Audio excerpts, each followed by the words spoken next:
Buenos días, jóvenes. A estudiar para el quiz de filosofía.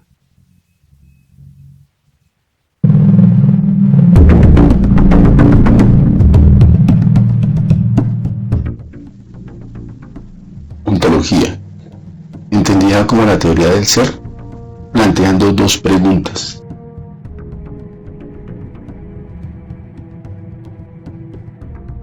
¿Qué es el ser y quién es el ser?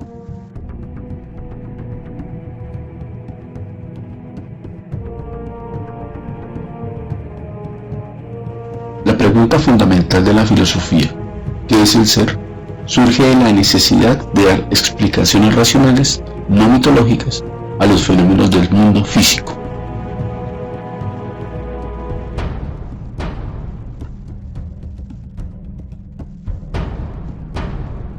Los presocráticos, primeros filósofos de Grecia, se encargaron de buscar la materia primera del universo.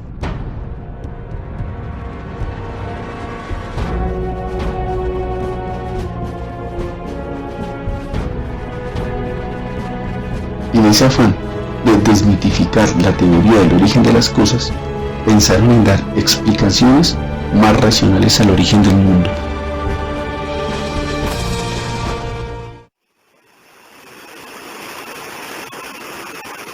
Dentro de soluciones físicas, Tales de Mileto expresó que el agua era la materia constitutiva de las cosas.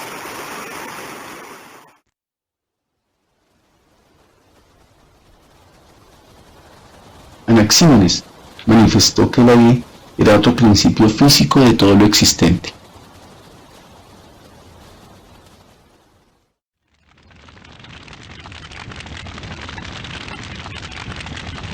Heráclito especificó que el fuego era también un elemento de donde se podían determinar el origen de la materia.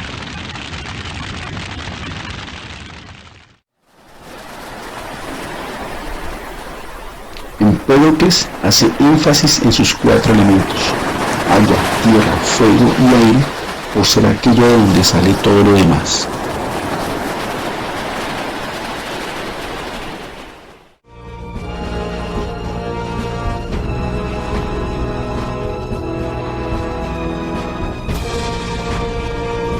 Parménides soluciona de una manera lógica al ser como fundamento de todo lo real. Si el ser es fundamento de todo lo real, Parménides establece unos atributos al ser.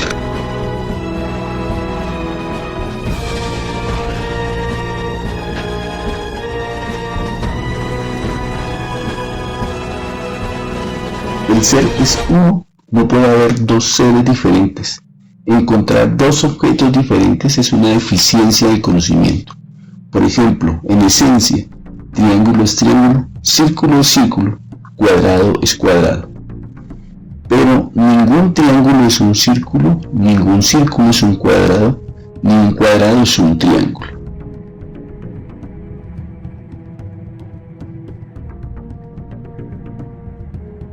El ser es eterno. Esto significa que no tiene principio, tampoco tiene fin.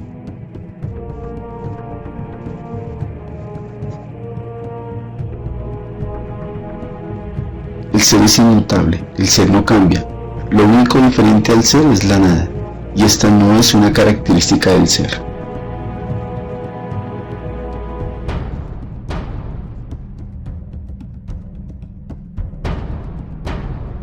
El ser es infinito, el ser no puede tener límites, es infinito.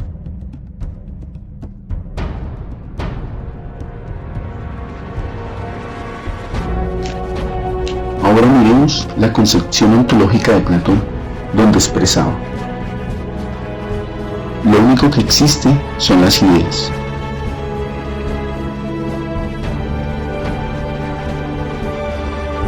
Para Platón, lo único que existe son las ideas. Están en la existencia perfecta en la mente. En el mundo real es una existencia imperfecta en el mundo físico. Entonces, la existencia de un mundo intelectual determina los elementos que existen en la realidad.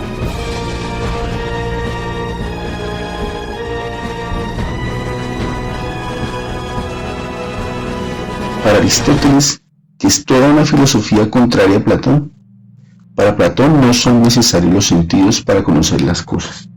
Para Aristóteles, no hay nada en el entendimiento que primero no haya pasado por los sentidos.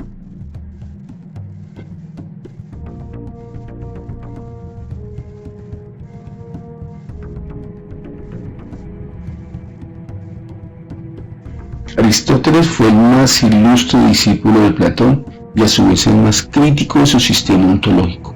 Si la orientación platónica era idealista en toda su filosofía, la aristotélica fue materialista. En efecto, mientras el primero en su reflexión sobre lo real partió hacia un mundo suprasensible e inmaterial, el segundo se mantuvo en el mundo físico y experimentado por los sentidos.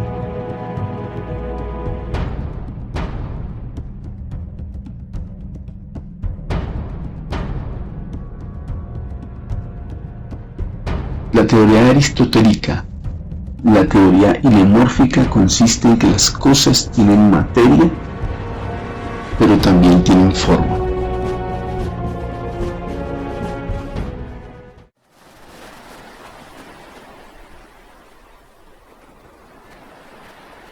¿Cuáles son esas causas de la materia?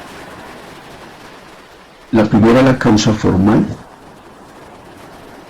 que determina qué forma o estructura tiene. La segunda es la causa material, que determina de qué está compuesto. La tercera es la causa eficiente, que determina qué agente lo produjo. Y la causa final, qué función cumple. Estos cuatro elementos son la doctrina aristotélica de las cuatro causas. Tenemos, por ejemplo, el crecimiento de una planta a partir de una semilla. La causa formal se encuentra en la carga genética que posee la semilla, el cual determina el tamaño, color, tipos de flores y consistencias. La causa material es la materia orgánica cuya reproducción forma la planta, células, tejidos, moléculas. Su causa eficiente sería la energía propia de la planta que le permite elaborar su propio alimento por medio de la fotosíntesis. Y la causa final es movida por un motor inmóvil que hace posible los cambios de la sustancia.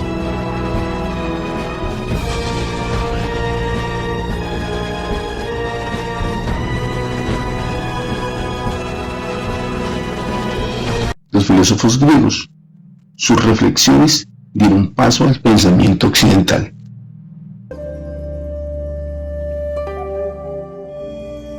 Aunque creamos en la justicia y la igualdad y tengamos ideas de solidez lógica sobre los sistemas políticos y económicos, no por ello deja de existir la miseria, la opresión y las desigualdades.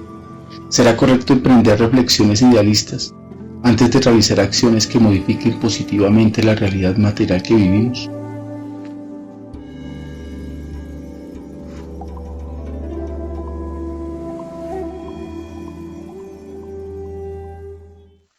La Edad Media y el predominio teológico, el cristianismo y el problema de Dios.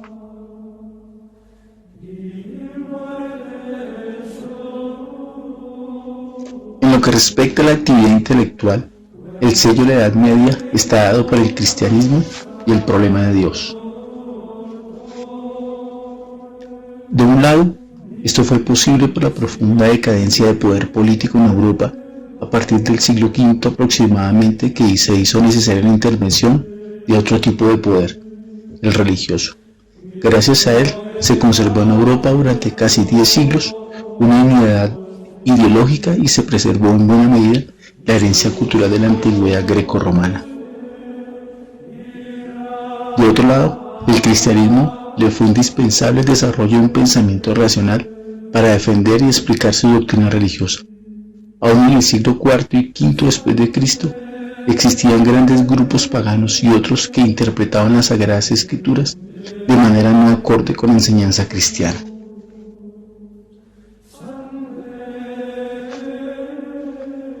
Se dan así grandes pensadores religiosos como San Anselmo de Canterbury.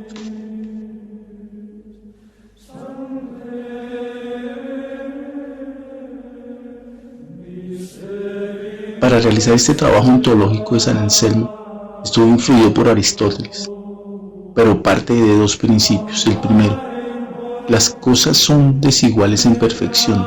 En efecto, dos cosas distintas podemos encontrar que cada una de ellas ha actualizado. El acto más determinaciones posible es la potencia que la otra, es decir, que posee una forma más perfecta.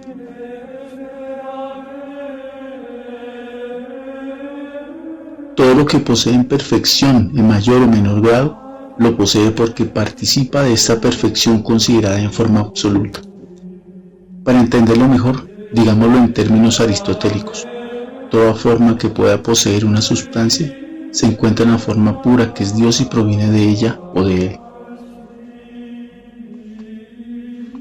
Refieren esta obra de arte, que es la creación de Adán, en este caso Dios es el cerebro del universo, es de donde se determinan las demás cosas.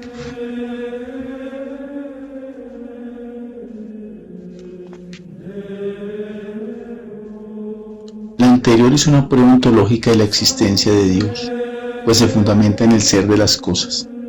San Anselmo expone además una prueba que se puede llamar lógica. Toda persona puede pensar en un ser tan perfecto que nada haya más perfecto que éste, pues en él están todas las perfecciones. Si se piensa que aquel ser más perfecto que cualquier otro concebible no existe en la realidad, se tienen dos consecuencias que llevan al absurdo: que no posee la perfección de la existencia, que sus demás perfecciones tampoco existen.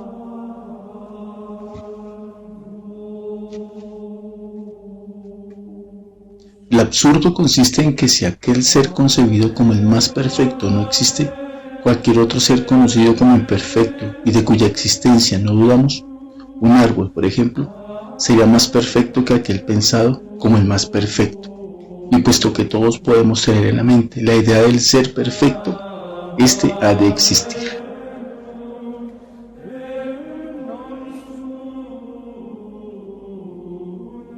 El siguiente planteamiento es de Santo Tomás, que distingue en una sustancia cualquiera su esencia de su existencia por dos razones. Al nacer o morir, la esencia de las cosas no aparece y desaparece, pues ésta proviene y se conserva en la mente de Dios. Lo que cambia es la existencia o inexistencia de la sustancia. Al comparar las criaturas con Dios, se ve que éste por su eternidad posee una existencia plena, y Él es el de la esencia universal que genera y conserva todas las demás, mientras que el hombre o cualquier otro ser reciben y gastan paulatinamente su existencia. Su esencia, en cambio, se encuentra plena en cada instante. Solo en Dios coinciden esencia y existencia. Santo Tomás determina como una estructura ontológica de la realidad, determinando la existencia de Dios de la siguiente manera. Por el movimiento, todo lo que se mueve es movido por otro. A su vez, este segundo debe ser movido por un tercero y así sucesivamente. Pensar en una cadena infinita resulta absurdo, por lo que debe aceptarse la existencia de un motor inmóvil que mueva sin ser movido. Esta característica solo puede corresponder a Dios. Por la causa, ninguna cosa puede ser causa de sí misma, debiendo ser, por necesidad, causada por otra. A su turno, esta segunda será también causada por una tercera y así sucesivamente. Como en el caso anterior, si no queremos llegar al absurdo de una cadena infinita de causas, se ha de aceptar una causa incausada, que siendo causa de todas las demás, no es efecto de nada, es Dios.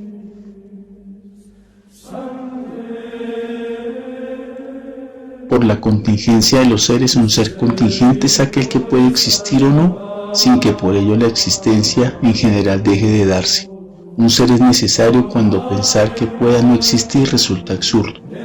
Se tiene que todo ser que existe ha de recibido su existencia de otro anterior, que es su causa. Por lo tanto, es necesario pensar en la existencia de un ser cuya existencia no depende de la de ningún otro, siendo por tanto el fundamento de la existencia de los demás seres. Este ser es necesario, es Dios. Por los grados de perfección, todo ser posee una forma que algún grado de perfección, Pero esta perfección no puede ser creada por el mismo ser que lo posee, sino que necesariamente debe provenir de otro más perfecto. Así se llega entonces a la existencia de un ser perfectísimo, del cual provienen las perfecciones parciales de los demás seres. Tal ser perfectísimo es Dios.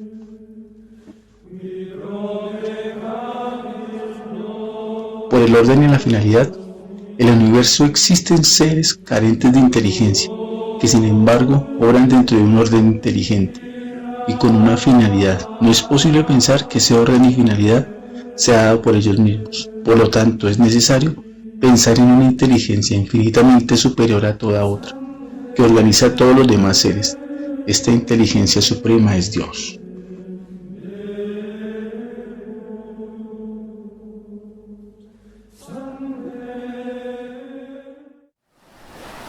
Para el caso de Benito Spinoza, su pensamiento ontológico es la sustancia de Dios.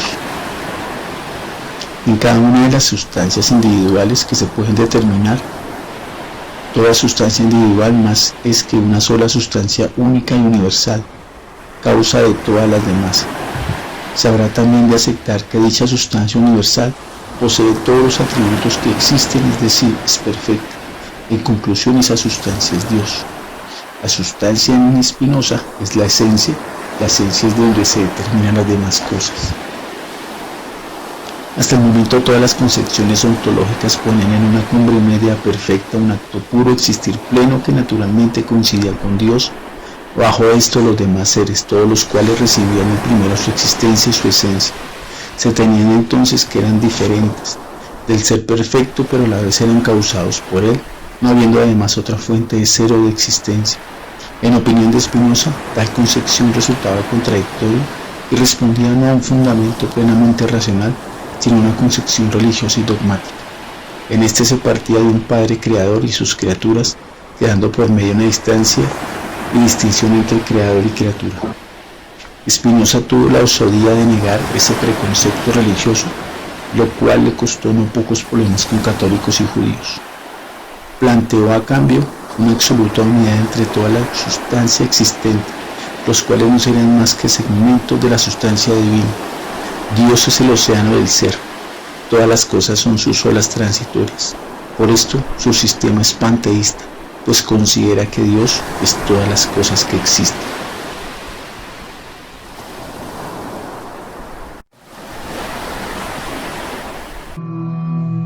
Poema ontológico de Parménides.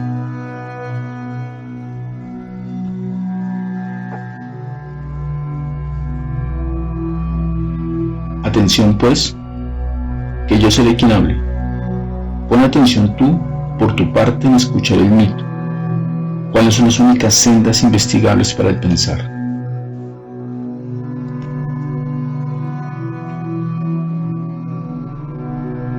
Que el ente es, y que no hay manera de que el ente no sea. Es senda de confianza, seguida por verdad.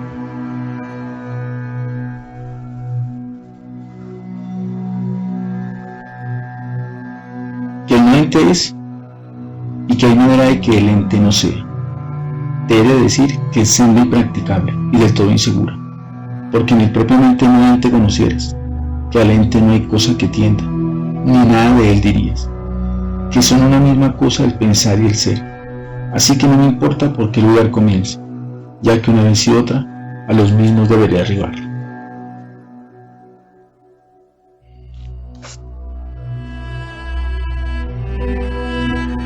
Menester es decir que pensar y ente son, porque el ente es propio ser, y no ser del no ente, y todas estas cosas en ti te mando a escoger.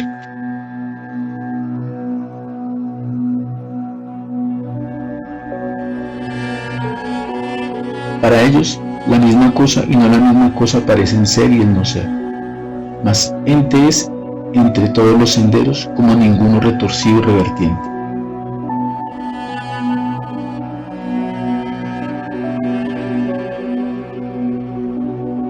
Así que el ente es necesario, o bien ser de todo en todo, o de todo en todo no ser.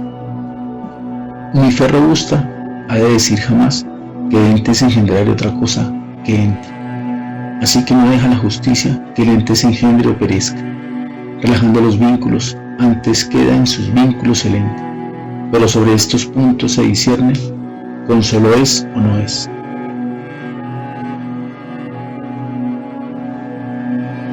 Y de qué suerte a qué otra cosa cabe impelar al ente.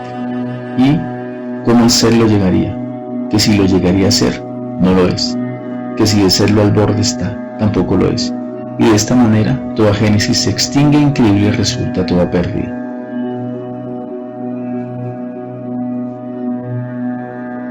Ni es el ente divisible, porque es todo el homogéneo, ni es más ente en algún punto que esto violentara su continuidad, ni en algún punto lo es menos que está todo lleno de ente. Es pues todo el ente continuo, porque el prójimo es ente con ente.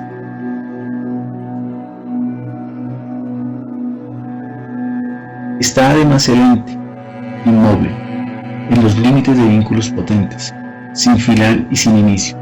Génesis, destrucción, lejos, muy lejos erra, que fe en verdad le repelió.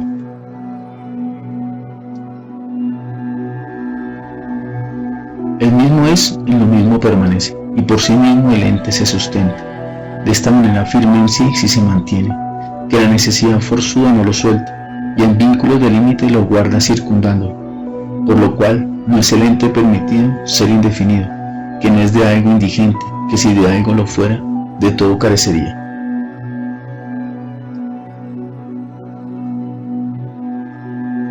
Lo mismo es el pensar y aquello por lo que es, el pensamiento que sin el ente en quien se expresa.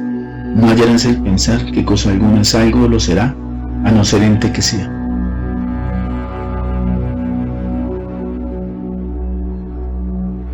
Tal vino lado a encadenar las cosas, así es posible el ente ser inmóvil. Así que para todo el ente es nombre propio, para todo lo que los mortales, convencidos fijaron ser verdadero, para nacer y perecer, y para cambiar de lugar, para el color aparente mudar, para todo ser y no ser.